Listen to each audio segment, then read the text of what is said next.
Oke, selamat datang. Kali ini kita akan bahas sejarah modern Chili. Sebuah cerita yang kompleks banget dan penuh kontradiksi.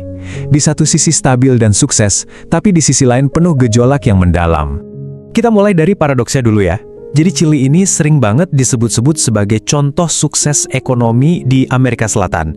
Tapi, anehnya, negara yang sama juga pernah diguncang kerusuhan sosial yang masif.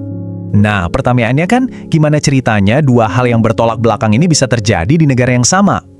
Untuk ngerti itu, kita harus mundur sedikit, melihat apa aja sih yang membentuk sejarah modern Chili. Yuk kita bedah bareng-bareng. Oke, jadi di awal abad ke-20, Chili ini kelihatannya beda banget dari tetangga-tetangganya. Mereka punya tradisi demokrasi yang cukup kuat dan ya dianggap sebagai salah satu negara paling stabil di kawasan itu. Tapi, stabilitas ini cuma di permukaan aja, cuma kelihatannya doang. Di bawahnya ada masalah besar yang pelan-pelan membesar. Ibaratnya, bangunannya kelihatan kokoh, tapi fondasinya udah retak. Sumber masalahnya, ketimpangan sosial yang parah banget. Bayangin, kekayaan negara itu cuma numpuk di segelintir orang elit, sementara mayoritas kelas pekerja hidupnya susah, upahnya rendah. Ekonominya sih tumbuh, tapi hasilnya nggak merata sama sekali. Nah, lama-kelamaan, desakan untuk berubah ini nggak bisa dibendung lagi. Puncaknya itu terjadi di paruh kedua abad ke-20. Waktu itu, sebuah pemerintahan yang terpilih secara demokratis mencoba untuk membereskan masalah ketimpangan ini secara frontal. Caranya, dengan reformasi ekonomi dan sosial yang sangat radikal. Tapi bukannya bikin negara bersatu, reformasi ini malah bikin pecah belah. Ada yang mendukung mati-matian, terutama dari kelas pekerja yang merasakan manfaatnya. Tapi di sisi lain, kaum elit dan kekuatan dari luar menentang keras karena merasa kepentingan mereka terancam. Kondisinya jadi makin parah. Krisis ekonomi di depan mata. Politiknya super tegang. Masyarakat Chili benar-benar terbelah.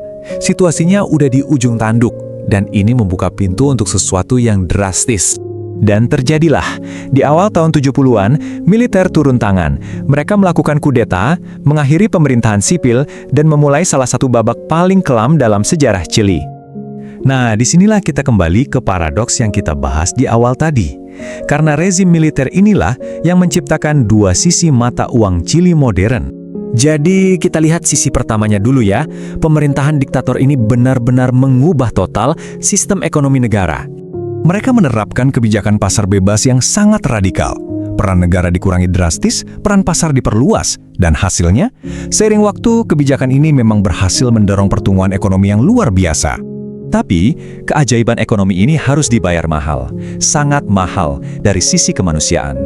Karena di balik angka-angka pertumbuhan yang bagus itu, ada sisi lain yang sangat brutal. Kebebasan benar-benar dihapus. Semua kebebasan politik benar-benar dihilangkan. Partai dilarang, media dikontrol ketat, dan siapapun yang berani menentang, ya dibungkam dengan kekerasan. Ribuan orang ditangkap, disiksa, bahkan dihilangkan. Banyak juga yang terpaksa kabur ke luar negeri. Ini meninggalkan luka trauma yang sangat dalam, yang bahkan masih terasa sampai sekarang.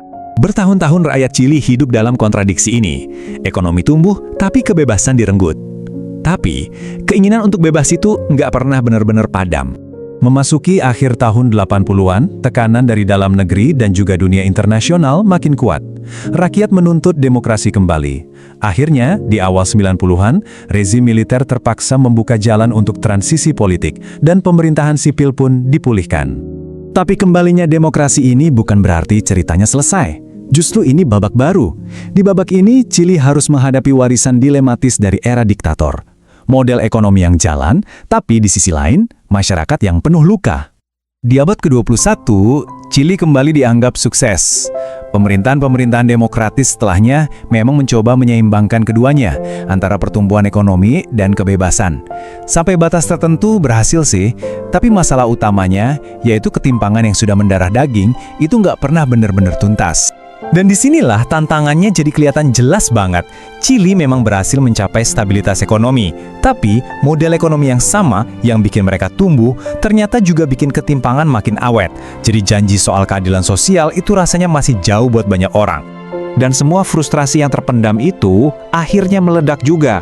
Protes-protes massa di abad ke-21 ini menunjukkan kalau banyak warga yang masih merasa tertinggal.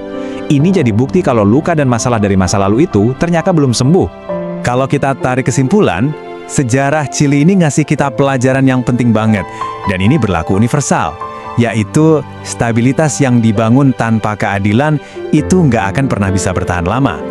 Sampai hari ini, Chili masih terus berjuang mencari jati dirinya yang kompleks. Sebuah negara yang dibentuk oleh demokrasi, kediktatoran, pertumbuhan ekonomi, sekaligus trauma mendalam. Dan ini meninggalkan kita dengan satu pertanyaan besar untuk masa depan mereka.